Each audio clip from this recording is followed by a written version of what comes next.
कस्तूरी तिलकं ललाटपटले वक्षस्थले कौस्तुभं नासाग्रे वरमौक्तिकं करतले वेणुः करे कङ्कणम्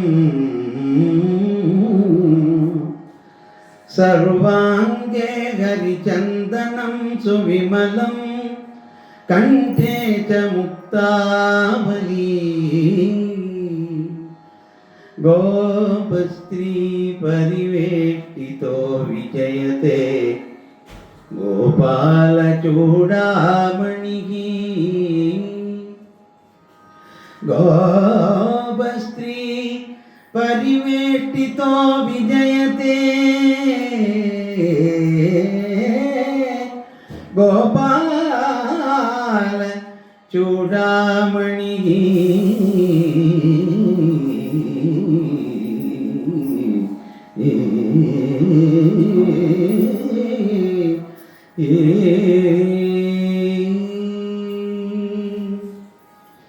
जन्माद्यस्य यतोऽन्वयादितरतश्चार्थेष्वभिज्ञस्वराट् तेने ब्रह्महृदा य आदिकवये मुह्यन्ति यत्सूरयः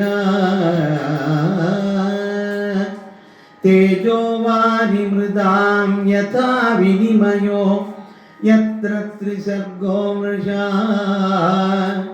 धाम्ना स्वेन सदा निरस्तकुहकं सत्यं परं धीमहि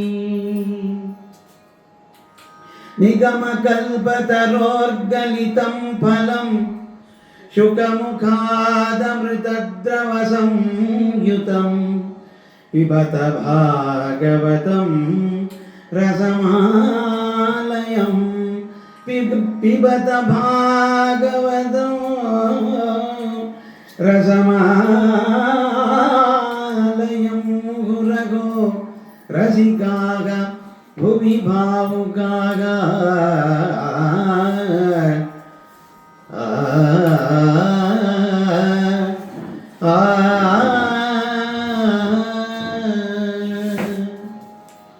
यं प्रव्रजन्तमनुपेतमपेतकृत्यं द्वैपायनो विरहकातराजुगाव पुत्रेति तन्मयतया तरभोभिनेदुः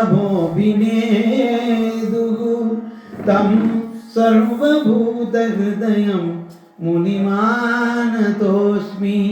तं सर्वभूतहृदयं शुकमानतोऽस्मि।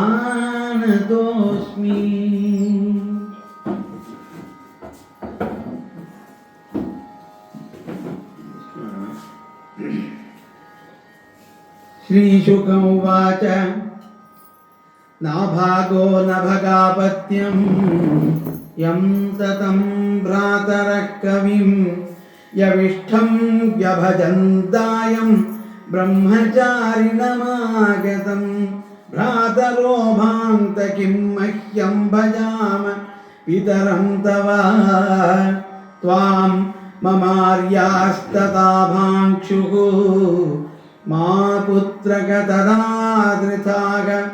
इमे अंगिरसस्तत्र मासतेद्य सुमेधसः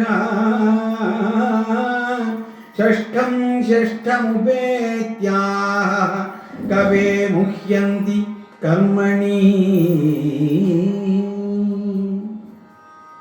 मुकुंद चरणाम्भोज मधुनो महदद्भुतं यत्पायिनो न मुह्यन्ति मुह्यन्ति यदपायिनः। ಭಗವದ್ಭಕ್ತರೆಲ್ಲರಿಗೂ ಅನಂತಾನಂತ ನಾರಾಯಣ ಸ್ಮರಣೆಗಳು. ಭಾಗವತದ ರಾಜರುಗಳ ಕಥೆ, ಸೂರ್ಯವಂಶದ ರಾಜರ ಕಥೆಯನ್ನು ಪ್ರಾರಂಭ ಮಾಡ್ತಾ ಇದ್ದೇವೆ.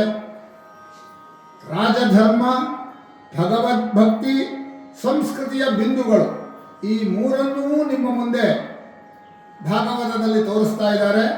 ಪರಮ ಯೋಗೀಶ್ವರರಾದ ಶುಕಮಹಾಮುನಿಗಳು ಕಥೆಯನ್ನು ಹೇಳುವಂಥವರು.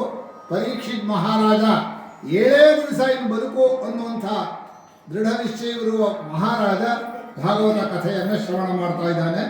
ಶುಕರು ಹೇಳ್ತಾ ಇದ್ದಾರೆ, ಮನುವಿಗೆ ನಭಾಗ ಅಂತ ಪುತ್ರ ಇದ್ನಲ್ಲ, ಅವನ ಮಗ ನಾಭಾಗ. ಅವನು ಬಹಳ ಪ್ರಿಯನಾದ ಕೊನೆಯ ಮಗ. ಅವನು ಬ್ರಹ್ಮಚಾರಿಯಾಗಿ ಗುರುಕುಲಕ್ಕೆ ಹೋಗಿದ್ದ. ಆ ಗುರುಕುಲಕ್ಕೆ ಹೋಗಿದ್ದಾಗ ಎಂಟಮ್ಮಂದ್ರು ಇದ್ರಲ್ಲ, ಅವರು ಅಪ್ಪನ ಹತ್ರ ನಮ್ಮ ಭಾಗ ನಮ್ಗೆ ಕೊಟ್ಬಿಡು, ನಾವು ನಮ್ಮ ರಾಜ್ಯ ಆಳ್ಕೋತೀವಿ ಅಂತೇಳಿ ತಂದೆಯ ರಾಜ್ಯವನ್ನು ಅಷ್ಟೂ ಜನ ಎಂಟಮ್ಮಂದ್ರು ಹಿಸ್ಸೆ ಮಾಡ್ಕೊಂಡ್ರು. ಅವನು ಗುರುಕುಲದಲ್ಲೇ ಇದ್ದ. ಬ್ರಹ್ಮಚರ್ಯಂ ವಸಂತ ನಿರಭಜ ಸಾಗಚ್ಛತ್ ಸೋಬ್ರವೀತ್ ಕಥಾಮ ನಿರಭಾಕ್ಷಮಿತಿ ಅಂತ ಕೇಳಿದೆ.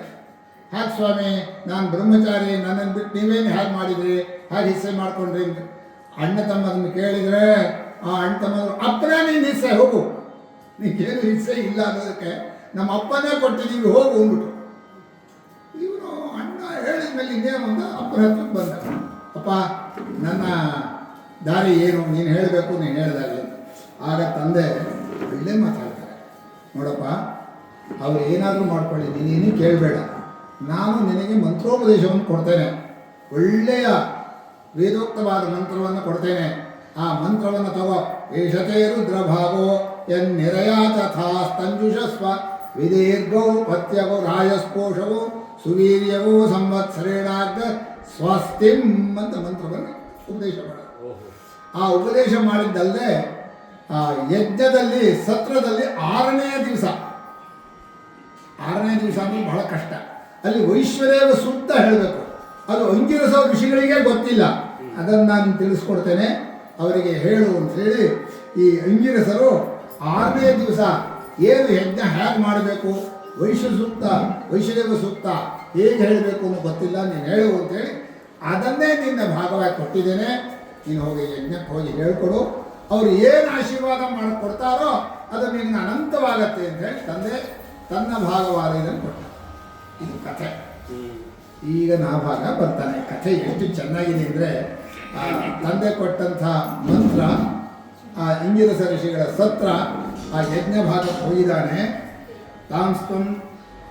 ತಾಂಸ್ತ್ವಂ ಶಂಸಯ ಸೂಕ್ತೆ ದ್ವೇ ವೈಶ್ವದೇವೇ ಮಹಾತ್ಮನಃ ತೇ ಸ್ವರ್ಯಂತೋ ಧನಂ ಸತ್ರ ಪರಿಶೇಷಿತಂ ಆತ್ಮನಃ ದಾಸ್ಯಂತಿ ತೇ ತಥಾಂ ಗಚ್ಚ ತಥಾ ಸ ಕೃತವಾನ್ ಯಥಾ ತಸ್ಮೈ ದತ್ವಾ ಯಯುಃ ಸ್ವರ್ಗಂ ತೇ ಸತ್ರ ಪರಿಶೇಷಿತಂ ತಂ ಕಶ್ಚಿತ್ ಸ್ವೀಕರಿಷ್ಯಂತಂ ಪುರುಷಃ ಕೃಷ್ಣದರ್ಶನಃ ಉವಾಚೋತ್ತರತೋಭ್ಯೇತ್ಯ ಮಮೇದಂ ವಾಸ್ತುಕಂ ವಸು ಮಮೇದಂ ಋಷಿಭಿರ್ದತ್ತಮಿತಿ ತರ್ಹಿ ಸ್ಮ ಮಾನವಃ ಸ್ಯಾನ್ನೌ ತೇ ಪಿತರಿ ಪ್ರಶ್ನಃ ಪೃಷ್ಟವಾನ್ ಪಿತರಂ ತಥಾ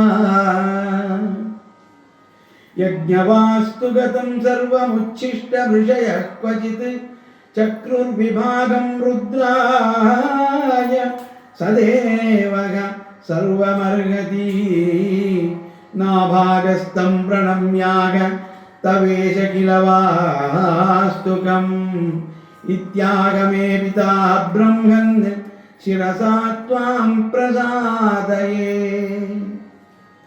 ಹೀಗೆ ಅವರು ಯಜ್ಞದಲ್ಲಿ ಉಳಿದಂಥ ಅಷ್ಟೂ ಐಶ್ವರ್ಯವನ್ನು, ವಸ್ತುಗಳನ್ನು, ಚಿನ್ನದ ಸಮೃದ್ಧಿಯಾದಂಥದ್ದು ಬೇಕಾದಷ್ಟು ಐಶ್ವರ್ಯ ಎಲ್ಲವನ್ನು ಕೊಟ್ಟರು. ಅದನ್ನು ತಗೊಂಡು ಹೋಗುವಂಥ ಗಾಡಿಗಳು, ಎತ್ತುಗಳು ಎಲ್ಲವನ್ನು ಕೊಟ್ಬಿಟ್ಟಿದ್ದಾರೆ. ಅಷ್ಟನ್ನು ತಗೊಂಡು ಅವರು ಸಶರೀರವಾಗಿ ಅಂಗಿರೋ ಋಷಿಗಳು ಸ್ವರ್ಗಕ್ಕೆ ಹೊರಟೋದ್ರು. ಇವರು ಈ ಯಾರೋ ಆ ನಾಭಾ ನಿರ್ದಿಷ್ಟ ಅವನು ಅಷ್ಟು ಐಶ್ವರ್ಯವನ್ನು ತಗೊಂಡು ಹೊರಟ. ಎಲ್ಲರಿಗಿಂತ ಹೆಚ್ಚಾಯಿತು. ಆ ಯಜ್ಞ ಭೂಮಿ ಸಹಿತವಾಗಿ ಬೇಕಾದಷ್ಟು ಐಶ್ವರ್ಯ ಇತ್ತು. ಆ ಐಶ್ವರ್ಯವನ್ನು ತಗೊಂಡು